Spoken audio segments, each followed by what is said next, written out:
Welcome to the Big D Breakdown. I am your host, Larry Elise. Today we're breaking down the latest news from around the Dallas Cowboys. But first, we'd like to thank our sponsor, Poddex, for sponsoring this episode.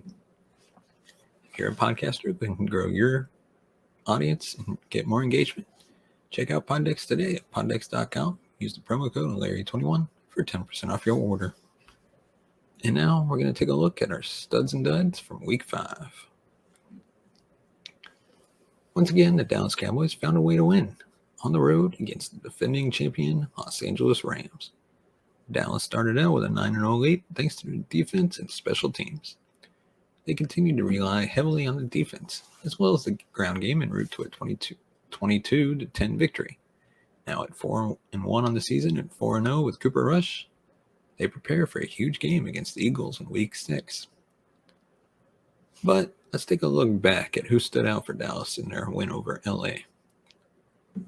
First off, Dorance Armstrong. Stephen Jones made some bad moves this offseason and some even worse claims. Now one of those statements has actually turned out to be very true. While trying to act as though they didn't botch the Randy Gregory contract negotiation, he said Dorance Armstrong could be just as good. And in Week 5, that looked to be true. They kicked a field goal to go up 9-0. Armstrong has been everything Dallas hoped and more. He's not flashy, but just does his job and does it very well. And now our dud, Tyler Smith. With Tyron Smith out, Tyler Smith has done a solid job at left tackle, but Sunday wasn't his best outing. He was tasked with slowing Aaron Donald down on more than one occasion, as the Rams felt Donald could get the best of the rookie. Smith one-on-one against one of the best defensive players in the league wasn't a great idea. Donald had a strip sack in the first half, which Smith was fortunate to recover. Smith was also called for a hold on the play, but LA declined it. He was flagged again late in the second quarter for another hold, and then on the ensuing play gave up a sack to Donald. The Rams superstar had his way, and while we can't be too hard on Smith for going up against the best as a rookie, it wasn't his best performance. And next up for our stud, Tony Pollard.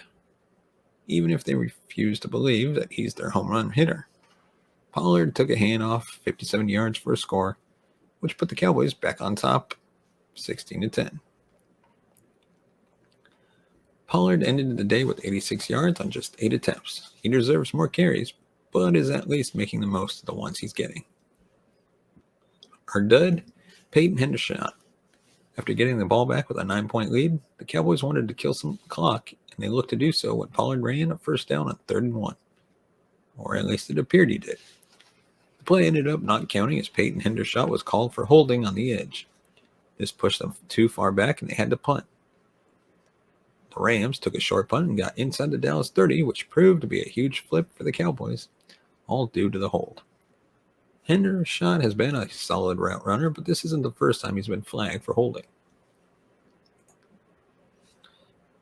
And now, our next stud, Micah Parsons. With the Rams facing a 3rd and 11, Parsons ripped past Rob Havenstein to get after Matthew Stafford. The Rams quarterback had just escaped pressure from Lawrence, only to find number 11 flying at him. The sack forced a punt, and the Cowboys got the ball back with a 19-10 lead. Parsons also helped during a late drive when the Rams were down 12 and trying to get back in it. Moving down the field, no one was stopping LA until Parsons drew a flag on Havenstein for holding, setting them back 10 yards, making it a 2nd and 14. He then closed the game out by sacking Stafford at the end of the game, forcing another fumble and allowing his team to walk off with their 4th win in a row. The second-year player admitted he was a huge fan of Aaron Donald before the game and did his best to emulate the Rams' talented defensive linemen. And to wrap up with our dud, CeeDee Lamb. For all the good things CeeDee Lamb does, he has to clean up the drops. He had a couple against the Giants earlier in the season, and it was an issue again in Week 5. With the Cowboys up 19-10, they were looking to seal the game with another score. Cooper Rush hit Lamb on a 3rd and 5, but Lamb couldn't hold on to the ball, forcing a punt. Los Angeles should have pulled within 6 points, but a missed field goal from Matt Gay ended up being their saving grace. Dallas didn't move the ball exceptionally well through the air, so they needed to capitalize on the opportunities when they were there. And Lamb didn't do that in this one. And now we're going to take a look even deeper into the Cowboys' victory thanks to their defense. Dallas can't lose, and their defense is a big reason why. The Dallas Cowboys marched into Los Angeles and won 22-10, and they led for every moment of the game past the first 2 minutes. It was a dominant performance from the Cowboys defense, sacking Stafford 5 times and turning him over 3 times. Even as 5-point underdogs, they still managed to get a win and stay near the top of the NFC. So without further ado, let's get into the positives, negatives, and everything else noteworthy from Sunday's performance. So sit back and enjoy another victory. Well, to start off with the positives, the Cowboys defense continues to shine, and it is not the typical shine that only stays for a little while then fades away. The defense may very well be the best in the National Football League. Micah Parsons is one of the best players in the league and proved why Sunday. Even with a lingering second-half injury, he proved how important he is to the well-oiled machine that is the Cowboys' front seven. His 2 sacks were killers for the Rams. Another unmistakable team positive was the running game. Last week versus the Commanders, the Cowboys rushed for just 62 yards. This week, the rushing game was the heart of the offense, notching 163 total, including a 57-yard touchdown run from Tony Pollard. Ezekiel Elliott had his first 20-rush game of the season and was also integral in the Cowboys' success. Although Cooper rushed through for a season low in yardage and completions, he played well and leaned on the strength of the running game. 2 of his incompletions were not his fault either, but we'll be discussing that in the negatives. Brett Maher continues to be, money. He was perfect, making all 3 of his field goal attempts and his sole extra point attempt. For a team that struggles to move the ball near the red zone, a reliable kicker is crucial, and they appear to have one. Team penalties have also been improving from week to week. Dallas was only penalized 3 times for 25 yards all game, one of which is a questionable roughing the passer call. Other than that, an undisciplined team from a year ago seems to have found their footings. So the negatives. It's hard to ignore the 2 pivotal third down drops by both Michael Gallup and CeeDee Lamb.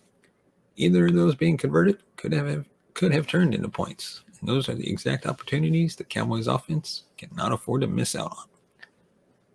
Lamb has played really well the past few weeks, and Gallup is still getting his feet underneath him.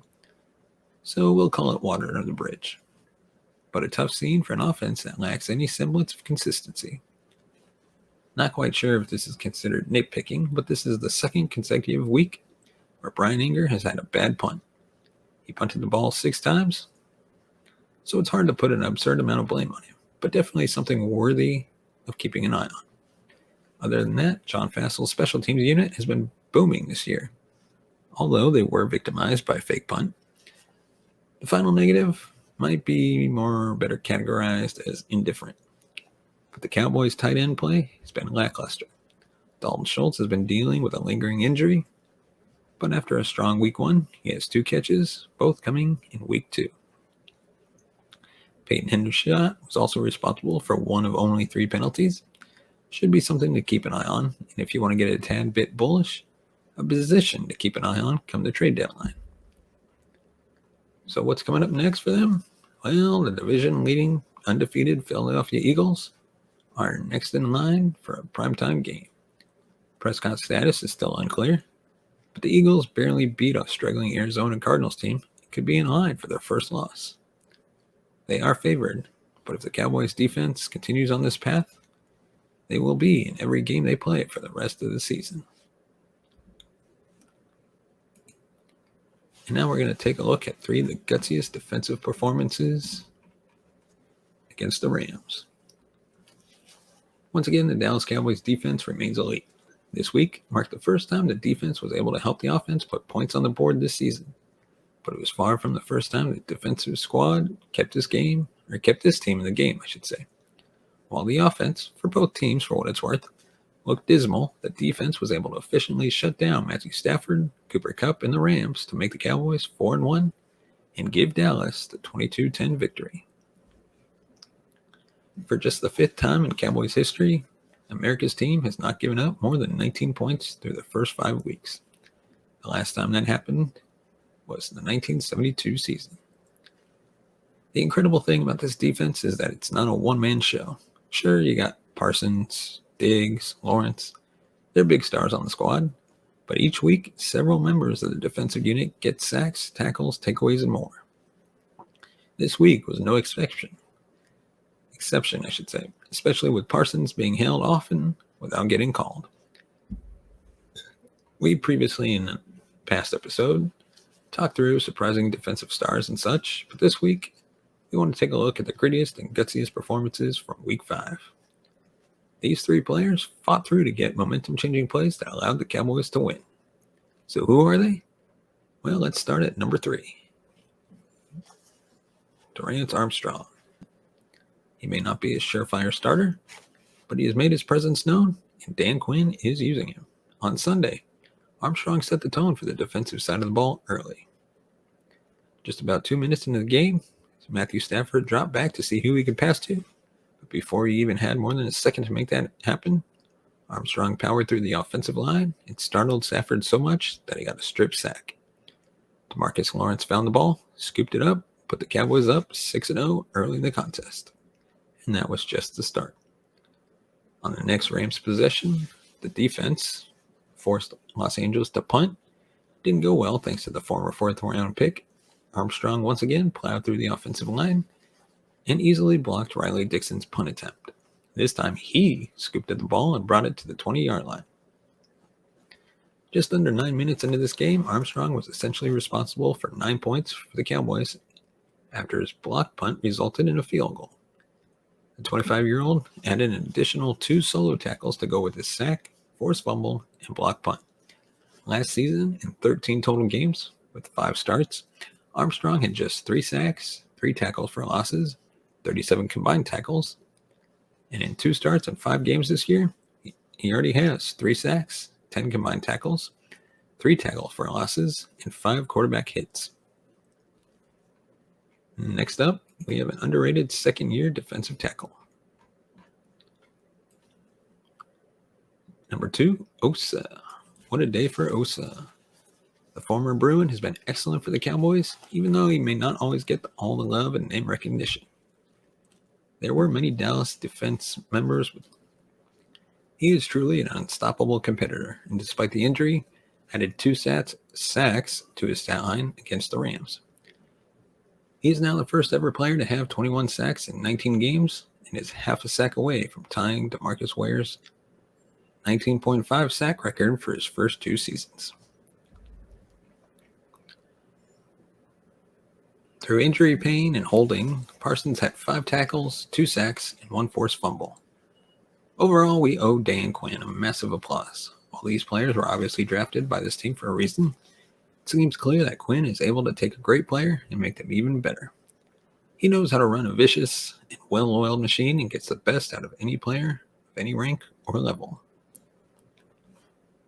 And before we move on, let us know your thoughts in the comments section below. Is there something we missed? Something we should have covered? Let us know who you think stood out from Week 5 from the Cowboys. And as always, if you want to support the show, you can buy us a coffee at buymeacoffee.com/thebigd. And be sure to hit that subscribe button and bell notification button to be notified of future videos. And now we're going to dive into... This is not the quarterback one you are looking for. I got to start off by saying Cooper Rush deserves all the respect for what he has done, but he also needs to be seen for what he really is. Almost from the moment the Cowboys won the game against the Bengals, we've been hearing talk from casual fans, national media figures alike that if they keep winning with Cooper Rush as quarterback, they should keep him in the starting job over the injured Dak Prescott. Those voices just became more insistent as the wins piled up. It was a bit of a quandary. The Cowboys needed to win games to keep pace with the red-hot Philadelphia Eagles, and the surprising New York Giants in the formidable NFC East. Yet no matter that the Dallas staff doesn't care what the outsiders say, the discussion continued. No one wanted Rush to lose, but winning just kept things going in that area. Against the Rams, we unexpectedly got the best of both worlds. The Cowboys clawed their way to another win, and Rush demonstrated unequivocally how he is a quarterback too, and not a challenger to Prescott. We know the defense has been carrying this team since Prescott went down. They absolutely did again. They scored a touchdown on their own, amassed 5 sacks of Matthew Stafford, had 2 forced fumbles, and for the second time in as many weeks, picked off a pass that all but closed out the game. There was a nice assist from the special teams in the form of a blocked punt, but that was courtesy of pass rusher Durance Armstrong, who also had the forced fumble that set up DeMarcus Lawrence's touchdown return. The overall stats were impressive. They held the Rams to only 38 yards rushing, 0 for 2 in the red zone, and just a 35% conversion rate on third down. LA only had 2 big plays all game, the 75-yard catch and run by Cooper Kupp for a touchdown, and a 50-yard pass to Tutu Atwell that eventually led to a field goal. Those were the only scores of the game allowed by one of the stingiest defenses in the league. Because of that performance, stopping the Rams, all the teams really needed from Rush was some competent game management and a few key completions. The 12-point margin of victory papers over the fact that he nearly did not deliver in his worst outing of the season. Rush would only attempt 16 passes all game, completing just 10 of them. He only found 3 receivers, CeeDee Lamb, Michael Gallup, and Noah Brown. There weren't even any attempts to running backs. Those 10 catches would just yield 102 yards. That is remarkably low for a winning team. Further, the offensive stats for the Cowboys were no more impressive. They just converted 33% of their third downs, and likewise came up without a touchdown on their 2 trips to the red zone. It wasn't just the defense that carried the Rush in this game, it was his 2 running backs. Ezekiel Elliott and Tony Pollard combined for 164 yards. Pollard provided the flash and dash, and Elliott was the grind-it-out workhorse. All Rush had to do was get a few completions and protect the ball. He did that, although he took a few to a bit of an extreme. The inability to convert third downs forced the team to rely on Brian Anger for 6 punts and 3 field goals from their reliable kicker. Admittedly, the Rams have a pretty good defense themselves. As expected, Aaron Donald was a problem, getting 2 sacks, both against rookie left tackle Tyler Smith, and forced a fumble on one that Smith redeemed himself slightly by jumping on to retain possession. They only managed 1 other sack, however, and Rush didn't have the dangerous throws he had last week, avoiding any picks while only having 1 throw that was a bit dangerous. But he did so little to get his 5th win in a row as a starter, making it clear he is not what you want for a starter. That is especially true when the guy ahead of him on the depth chart is Prescott, who's proven time and time again that he can deliver when the team needs it. While the first game was a terrible outing for him, that was not a typical performance by Prescott. With him back, you have to assume that at least some of these drives would have gotten more and resulted in better than 22 points total. At the moment, it still looks uncertain that Prescott will be back for the NFC East showdown with the Eagles, and they're hardly without hope if Rush is called on once again. That is how good the defense is. But if he is deemed ready to go, there is no question Prescott is needed. Now that they have beaten both of the participants from the last Super Bowl, they have to be considered a legitimate contender in the NFC. So, does undefeated Philly? Dallas has been good with Rush, but they have not exactly dominated anyone. They will be better with Prescott. Let us know your thoughts. Would you put Prescott in if he was ready to go, or keep Rush in and see how well he does? Because, you could afford, a few losses here and there, not a lot, but would you put him in, or would you keep him out? Let us know in the comments section below. And now on to our other topic. Dallas Cowboys are entering Week 6 as a 5.5 underdog. The Dallas Cowboys just keep winning football games. Cooper Rush and the defense work their magic once again, and upset the favored Los Angeles Rams 22-10. The Cowboys are now 4-1 on the season and have momentum at their back. But this week, they travel to hostile country to Philadelphia to take on the Eagles, and the team in the city of brotherly love, which definitely has momentum too. Since the Eagles are 5-0 and are at home, and the Cowboys' quarterback situation is still unclear, Dallas is once again an underdog. DraftKings Sportsbook has put out their opening odds for the game next week, and the Eagles are 5.5-point favorites over the Cowboys.